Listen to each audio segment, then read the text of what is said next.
Men dreamed of faster ways to cross space to bridge the continent. In the early 1800s, the Industrial Revolution brought unthinkable advancements and growth for society.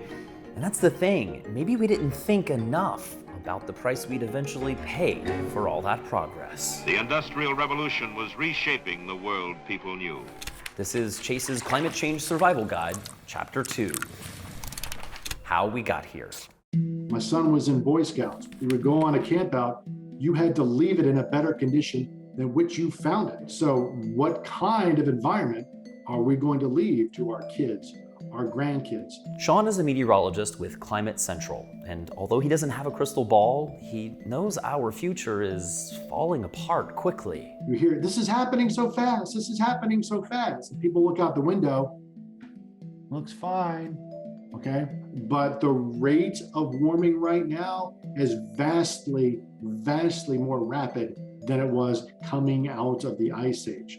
So the warming we've really started to see, I think, in the last 10 years is much more telling of the path that we're on. So we need to look back more than 10 years to understand why addressing the climate crisis is not the responsibility of individuals, unless you're an executive of a major company, a world leader, or a member of Congress, because then yeah, it is on you. Let's TLDR this. Humans have had plenty of warnings and plenty of opportunity to do something about climate change, but our governments haven't.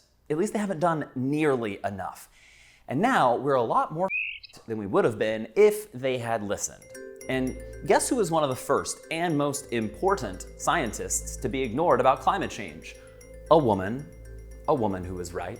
And because of when she was born, she didn't even get to present her own scientific findings. A man did. And we aren't even sure if this is a picture of her. It might be a relative, but Eunice Newton Foote thought to do something wildly simple but incredibly important during the Industrial Revolution. See, back in the mid-1800s, factories were springing up, coal is powering steam engines, America's building railroads, and humans are spewing more and more carbon dioxide into the air. So Eunice Newton Foote thinks, there might be a problem here. And she does a very simple experiment. She takes 2 glass tubes and puts thermometers inside.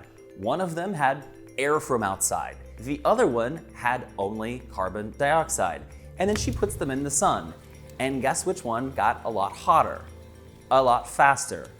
The one with CO2 in it. She wrote, "This circumstance must affect the power of the sun's rays, and an atmosphere of that gas, of CO2, would give to our Earth a high temperature." Published in the American Journal of Science and Arts in 1856. That was 166 years ago. Imagine if we had listened then.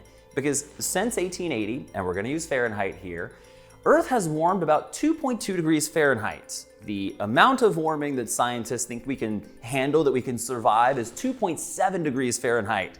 And if we don't make some changes, we might hit 2.7 degrees in 2030-ish, so we're getting close. There are natural cycles, but what we are doing to the atmosphere over the past 60 or 70 years dwarfs any kind of natural variation. From here, I'm really gonna breeze through history. I know a lot of people didn't like history class. We're gonna leave some things out, but you're gonna get the point. 1953, a renowned physicist for Ford sounded the alarm in Time magazine. 1959, the co-inventor of the atomic bomb warned the American oil industry about melting the ice caps and submerging New York.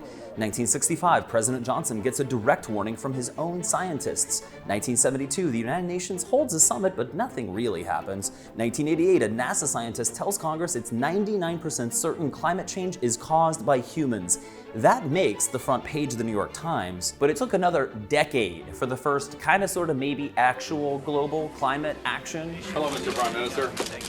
This is where it happened nearly 25 years ago in KYOTO, Japan. The imperative here is to do what we promise rather than to promise what we cannot do. Known as the KYOTO Protocol, 192 nations agreed to cut greenhouse gases, but only by 5%, which is nowhere near enough. It reflects a commitment by our generation to act in the interest of future generations. The biggest problem with the Kyoto Protocol is probably that the 2 biggest polluters weren't really a part of it. See, at the time, China was considered a developing country, so they didn't have to do anything. And the United States, well, we joined under President Clinton, but then in his first year in office, President George W. Bush pulled the United States out. The approach taken under the Kyoto Protocol would have required the United States to make deep and immediate cuts in our economy to meet an arbitrary target. So now you have the two biggest contributors to the problem not doing anything about the solution. But what about the more recent and much more ambitious Paris Climate Accord from 2015, the Paris Agreement? We hear a lot about that, right? Well, the progress since then has been, quote, far too slow. I am deeply worried. Our planet is careening towards climate catastrophe. It requires concrete action now, because we are approaching tipping points that can make everything irreversible. So you could say that Paris and the more recent UN summit in Glasgow were major missed opportunities. Or consider that before Paris, in 2014, the world was on track for more than 7 degrees Fahrenheit of warming. Now we're headed more toward like 5 degrees. Still catastrophic, but better. And if countries follow through on all of their current promises, we could get that closer to 4 degrees or 3.5. I think it's always good for ordinary citizens and the media, the free media, to see two things. One is how world leaders interact with each other to make these ambitious commitments. I think that's really important. So having some of those debates in public is great, but more importantly than that is having the UN record the commitments countries make and monitor how they're doing on implementation and showcase that as well. So international peer pressure and accountability, that's the value of these big global climate events. As with every aspect of the climate crisis, no one can do this alone. And even though solving the climate crisis is not up to you or to me, this is a survival guide, so we want to give you things that you can actually do.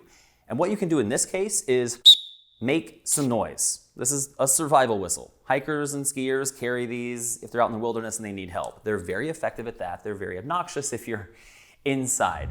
But in this case, you've got to make noise. Take less time than it's taken you to watch this story and actually email or tweet or call a member of Congress, any member of Congress, and keep doing it. It does work. And if people see a groundswell of support, particularly bipartisan support, then elected officials really get the impetus to act.